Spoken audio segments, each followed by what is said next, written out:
अपशब्द कहे, कितने भी ताने दे दे, उसके लिए गलत गलत तक बोल दे, तो भी संत अपनी मर्यादा नहीं तोड़ता, तो समझ लेना कि वो असली संत है। नामदेव जी को कितना कहा, तुकाराम जी को कितना कहा, मीराबाई को कितना कहा, रामकृष्ण परमहंस जी को कितना कितना, चैतन्य महाप्रभु जी को कहा, कितना श्रीमद् वल्लभाचार्य जी को कहा, कितना कितना कहा गया, पर उन्होंने अपनी मर्यादा नहीं तोड़ी। समुद्र तोड़ सकता है, समुद्र मर्यादा तोड़े वो अपनी जगह पर है, पर संत और समुद्र में कोई अंतर नहीं, पर एक अंतर भारी है कि मर्यादा संत नहीं तोड़ता। समुद्र पर तूफान आया और उसने तोड़ा, खंबे तोड़ दिया, पंखे तोड़ दिया, ये तोड़ दिया, कांच तोड़ दिया, बिल्डिंग तोड़ दी, जैसी सुनामी लहरें आती सब तोड़ जाती। पर संत नहीं, असली संत होगा तो मर्यादा नहीं तोड़ेगा, कभी उसके मुंह से बद्दुआ नहीं निकलेगी, कभी अपशब्द नहीं निकलेगा। कई लोग संत बने हैं और संत बनकर भी दूसरे को बद्दुआ दे रहे हैं, तू ऐसा हो जाए, तेरा वैसा हो जाए, तू यूं हो जाए, तो वो संत नहीं हो सकता। संत कभी बद्दुआ नहीं देता, उसके मुख से हमेशा राम नाम है, कृष्ण नाम है, शिव नाम है, परमात्मा का नाम है, तो दुआ में भी वही निकलेगा कि शिव तेरी कृपा करे, बाबा तेरा भला, राम तेरा भला करे, कृष्ण तेरा भला करे, अपशब्द नहीं। क्योंकि संत को मालूम है गुरु की करनी गुरु भरेगा और चेला की करनी चेला, उड़ जाएगा हंस अकेला। ये संत को मालूम है कि मैं बद्दुआ दे भी दूंगा तो कुछ नहीं होना। क्यों नहीं होना? क्योंकि कर्म का भोग तो मनुष्य को यही भोगना है। अगर वो बुरा करेगा तो भोगेगा, अच्छा करेगा तो भोगेगा। तो मैं बद्दुआ देने वाला कौन, मैं अपशब्द कहने वाला कौन? तो संत अपनी मर्यादा नहीं तोड़ते। हमसे लोग कह देते हैं गुरुजी तुमको ऐसा कहा, तुमको वैसा, क्या बोलना, अपन श्री शिवाय उस पर भरोसा तो रखो। जब वो हमारी जान है तो हम भी तो उसकी जान होंगे। और एक पति और पत्नी, एक लड़का और लड़की आपस में बहुत प्रेम कर लेते हैं, तो लड़की पर अगर जरा सी भी आंच आती है तो लड़का सामने आकर खड़ा हो जाता है। बोलो सही है कि गलत है? पत्नी पर कुछ प्रॉब्लम आया तो पति आकर खड़ा हो जाएगा, पति पर प्रॉब्लम आया तो पत्नी आकर खड़ी हो जाएगी। जिससे तुम प्रेम करते हो, तुम्हारे दुख की घड़ी में तकलीफ आई तो वो आगे आगे खड़ा हो गया। तो हमने उसको प्यार किया है और वो हमको प्यार करता है, तो कोई हमको अपशब्द कहेगा तो हमारा ही वो प्यार भी तो सामने आकर खड़ा होगा, शिव भी तो आकर खड़ा होगा, शंकर भी तो आकर। उसका इंतजार करो थोड़ा। आप शिरडी के पास में रहते हो, श्रद्धा और दूसरा शब्द क्या है? सबूरी। इंतजार करो, सबूरी रखो, थोड़ी प्रतीक्षा करो, होगा, आएगा आएगा। और जब वो आता है, एक पल के लिए, घड़ी के लिए, क्षण के लिए जब सामने आएगा तो आप उसको जान नहीं सकोगे वो क्या कर जाए, उसको पहचान नहीं। अपना अपना कार्य करें, तुम अपना कार्य करो। एक क्षण के लिए भूमि पर बैठकर उसको भजो।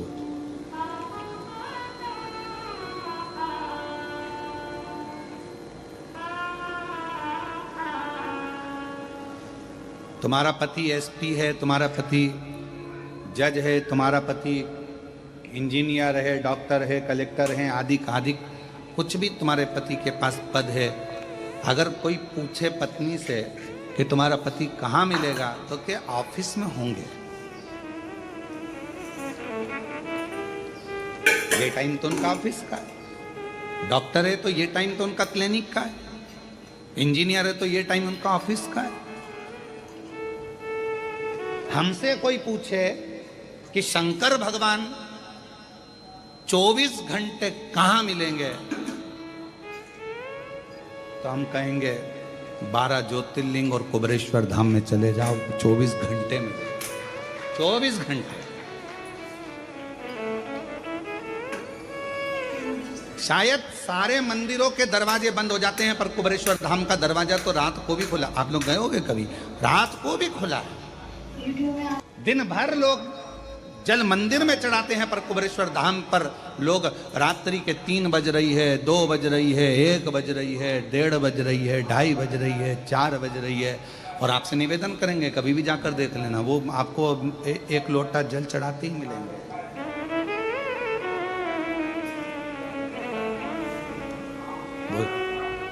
जल चढ़ाते मिलेंगे आप और कहो तो हम हर 1 घंटे में आपको कहो तो हम फेसबुक पे फोटो खींच के डालते रहते हैं हर घंटे के। 1 बजे, 2 बजे कुबेरेश्वर धाम, 3 बजे कुबेरेश्वर धाम, 4 बजे कुबेरेश्वर धाम, 5 बजे, पूरी रात का फोटो कुबेरेश्वर धाम, 6 बजे, 7 बजे, 8 बजे, ऐसे पूरे 24 हम पूरे ऐसा क्रम पूरे घंटों का कर हर घंटे का एक फोटो डालते हैं आपको। आप देखिए उसमें कितना।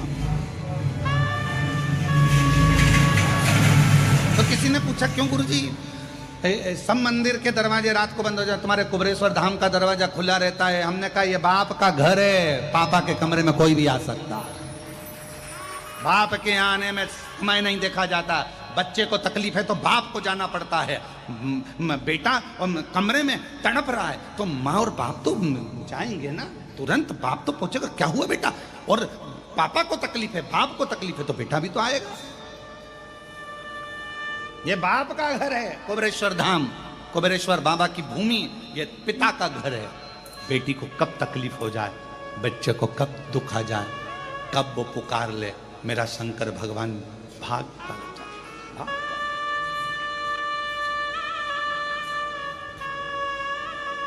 लोग कहते हैं गुरुजी कुबेरेश्वर धाम में 5 दरवाजे हैं मंदिर में आने के, ये 5 दरवाजे क्यों हैं?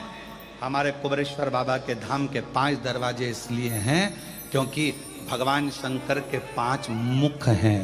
भगवान शंकर के 5 स्वरूप, पंचायत, शिव पंचायत में 5 देवता हैं। मेरे शंकर भगवान के 5 मुख, 5 पंचायत के देवता मेरे शंकर भगवान के। कब कौन से मुख से आप निकल कर जा रहे हो और मेरे शंकर भगवान कौन से मुख से तुम्हें वर देकर भेजते हैं, इसलिए 5 मुख के रूप में 5 द्वार मेरे कुबेरेश्वर धाम के। 5 द्वार, कौन सा द्वार? एक द्वार बंद होगा तो दूसरा खुला मिलेगा, दूसरा बंद होगा तो तीसरा खुला मिलेगा, तीसरा बंद होगा तो चौथा खुला मिलेगा। देह भी 5 तत्व में ही तो विलीन हो जाती है क्या? पिता का घर है। कभी भी आप जाओ 12 ज्योतिर्लिंग में, किसी ज्योतिर्लिंग में आप जाकर बैठो तो कोई तुमसे पूछे शिव कहाँ मिलेंगे तो आप कह सकते हो कि कृष्णेश्वर मिलेंगे, ओमकार मिलेंगे, नागेश्वर मिलेंगे, केदार मिलेंगे, महाकाल मिलेंगे, विश्वनाथ में मिलेंगे, सीहोर कुबेरेश्वर धाम। अगर 24 घंटे चाहिए तो कुबेरेश्वर धाम पर 24। रात को 2 बजे भी आओगे, लोटा भरोगे नहाकर, 1 लोटा जल चढ़ाओगे, रात को फ्री।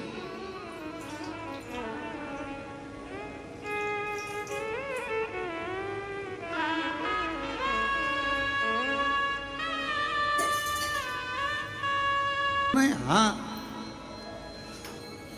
कहीं बैठे होंगे। हाँ, तो गणेश जी ने एक बात बड़ी सुंदर कही, अगर मेरे पिताजी को तुम्हें मिलना है, जरा ध्यान रखना आस्था चैनल पर सुनने वालों, फेसबुक यूट्यूब पर कथा श्रवण करने वालों, जरा सावधानी से सुनो। गणेश जी कह रहे हैं मेरे पिताजी से अगर तुम्हें मिलना है तो जरूरी नहीं कि उनको ढूंढने जाया जाए, शिव जी को ढूंढने के लिए मत जाओ। हमने ये बात पहले भी कथा में कही, आज फिर कह रहे हैं, शिव को ढूंढने मत जाना, शंकर भगवान को ढूंढने के लिए मत जाओ। तुम तो रोज 1 लोटा जल चढ़ाओ, एक दिन शंकर भगवान तुम्हें ढूंढते ढूंढते बेरुल आ ही जाएंगे। वो ढूंढे ना अपने को, आप आए नहीं और सुबह हो गई, मेरी पूजा की थाली धरी की धरी रह गई। भाई हमने तो प्यार किया है तुझसे, मेरे शंभू, मेरे शंकर, मेरे ओगरदानी, हमने प्यार किया है तुझसे। माय लव शिव, शंकर मेरा प्यार है, शिव जी से हमने प्यार किया। और जब प्यार शंकर से करा है, तुम कहीं पर भी रहो, तुम्हारा शिव तुम्हें ढूंढे जरूर लेगा। स्नेह करा है, भगवान शंकर से प्यार किया है शिव से। वो ढूंढे। पूरी पार्टी में बहुत भीड़ है, जिससे तुमने स्नेह करा है, तुम उसको खोज लेते हो। दिख रहा यार स्नेह ढूंढ रहा है। मेरा शिव से अगर तुमने स्नेह करा है, शिव महापुराण की कथा कितना, ये पुराण है क्या? तो कहा ये शिव से मिलन का एक बिंदु है। पहले के जमाने में पत्र होते थे जिसको लोग लेटर कहते थे। अब कौन सा लेटर है आप सब जानते हो। पहले के समय में पत्र होते थे, उसको लोग लेटर कहते थे। उसका इंतजार करते थे, आएगा मिलेगा। एक पत्र का, ये मोबाइल और ये सब फोन तो बात की बात है, उसके पत्र का इंतजार रहता था। और एक बेटी की शादी हो जाती थी तो बेटी बाप के पत्र का इंतजार करती थी, पापा का पत्र आएगा, मम्मी लिखती होगी। और कितनी समझदारी होती थी उस पत्र में, मालूम है आपको? पहले ये मोबाइल और ये फोन नहीं होते थे। पत्र पर माँ के भेजती थी, जब मैं नीली लीड से लिखूं तो समझ जाना कि ठीक हूं, लाल से लिखूं तो समझ जाना कुछ तकलीफ है। पत्र में इतना भाव हो जाता। आप स्नेह तो करो, ढूंढो। अब ढूंढ रहे हो उसको तो तुम कह रहे हो कि हम तो प्रेम किया है तो ढूंढ रहे हो ना। और जितना आप ढूंढ रहे हो उतना वो भी ढूंढ रहा है। तो तुम्हें परमात्मा को ढूंढना है। यही तो यहाँ गणेश जी महाराज आर्यमा स्वामी से कर रहे हैं, पितरों के देवताओं से, पितरों के देव आर्यमा स्वामी से गणेश जी कर रहे हैं कि आप चाहते हो कि शिव आपको मिले, तो मेरे भगवान श्री गणेश जी महाराज ने आर्यमा स्वामी से कहा, पितरों के देवता से, तुम्हें भगवान को ढूंढने जाने की जरूरत नहीं। क्यों जा रहे हो ढूंढने के लिए? कौन ने कहा कि तुम ढूंढने जाओ? मत जाओ। महाराज जो जैसी भावना लाया वो वैसा ही फल पाया। जो जैसी भावना लाया वो वैसा ही फल पाया। नहीं खाली उसे लौटाया वो मन ही मन और कर दिया माला माल काशी वाले, लुटा दिया भंडार काशी वाले, लुटा दिया भंडार काशी वाले, कर दिया माला माल काशी वाले। अब क्यों उसको ढूंढ रहे हो? गणेश जी कह रहे हैं आर्यमा स्वामी से, तुम क्यों ढूंढने जा रहे हो? पितरों के देवता तुम ढूंढने जा रहे हो, क्यों? शिव को क्यों ढूंढना? तो शंकर कहाँ मिलेंगे? सामान खुद रख के भूल जाते हैं और परेशान बहुओं को करते हैं। क्यों? मैंने मेरी वो चूड़ी देखी क्या तूने? मैंने रखी तो यही थी। तूने मेरी वाली साड़ी देखी क्या? रखती खुद है, भूल जाती है। और भूल अब क्या कर रही है? पूरे घर में ढूंढ। पति बोला मैं दूसरी दिन नहीं, पर गई कहाँ? टेंशन तो गई कहाँ? अब बहू ढूंढे, बेटा ढूंढे, पोता पोती से पूछे, इधर टॉफी दूंगी, जल्दी बता मेरी चूड़ी कहाँ रखी है। गौतम बाबा के ऊपर जब गौ हत्या का दोष लगा तो त्र्यंबकेश्वर नाथ के रूप में विराजमान हुए। रावण के लिए वैद्यनाथ बनकर विराजमान हो गए, दारुक नाम के राक्षस के लिए नागेश्वर हो गए, राम जी के हाथ से पूजित होकर रामेश्वर हो गए। और मेरे बाबा यही सुधर्म नाम के ब्राह्मण की पत्नी घूष्मा को उनका बेटा वापिस देकर कृष्णेश्वर नाथ बनकर विराजमान। कृष्णेश्वर ऐसा पवित्र भूमि, पवित्र आनंदमय रूप कृष्णेश्वर बाबा की धरा पर 12 ज्योतिर्लिंग का सुंदर स्वरूप। 12वें ज्योतिर्लिंग से आज हम आप ऑनलाइन कथा को श्रवण कर रहे हैं और अपने जीवन को सार्थक कर रहे हैं, आनंदित कर रहे हैं। ये पवित्र कथा तुम रुका जी चंचुला देवी को श्रवण कराते हैं। चंचुला का पति बिंदुक प्रेत योनि से मुक्त हो जाता है। अखंड